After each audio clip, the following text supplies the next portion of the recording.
Have you heard about this freaky gadget? When a man puts it on his head, he can experience the pain of childbirth in real time, just like a woman. First, you put it on the woman's head. Then, you attach a tiny receiver behind the man's ear. Next, you take out a stun pen and touch it to the woman's body. Believe it or not, the man can actually feel everything the woman feels on her body. With this high-tech gizmo, Jack, a doctor, could instantly empathize with his patient's pain as soon as he established a connection with them. This allowed him to quickly pinpoint the cause of their ailments. Although it was excruciating for him, he gritted his teeth and pushed through. As a result, the success rate of the ER where Jack worked skyrocketed. One day, a kid came in with a stomachache. The other doctors suspected it was acute appendicitis, but something didn't sit right with Jack. He had felt the pain of appendicitis many times before, and this was clearly different. After further examination, it turned out to be some kind of cancerous cell mutation. Because they caught it early, the child received timely treatment. In no time, Jack became a renowned miracle worker, and his career took off. But in every great story, there's a twist. While cutting-edge tech can bring immense benefits,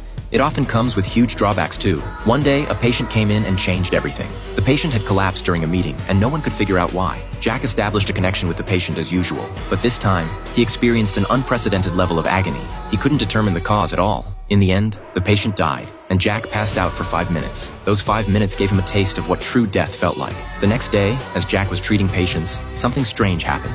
Ever since experiencing the sensation of near death, Jack's senses had changed. He had fallen in love with the feeling of pain. So, whenever a patient came into the hospital, he would put the hairnet on them to establish a connection. He wouldn't speak or diagnose them. He would just silently revel in the pleasure brought by the pain. Gradually, he became more and more addicted to this feeling. He started working overtime non-stop and even stealing patients from other ERs just to experience this twisted sense of euphoria. But eventually, things went south. During a simple diagnosis, as soon as Jack connected the sensors, he immediately knew the patient had heart disease. But instead of making the diagnosis, he deliberately stalled for time, relishing the pleasure of the chest pain. He even wanted to experience the feeling of death again. People realized something was off and forcibly dragged Jack away.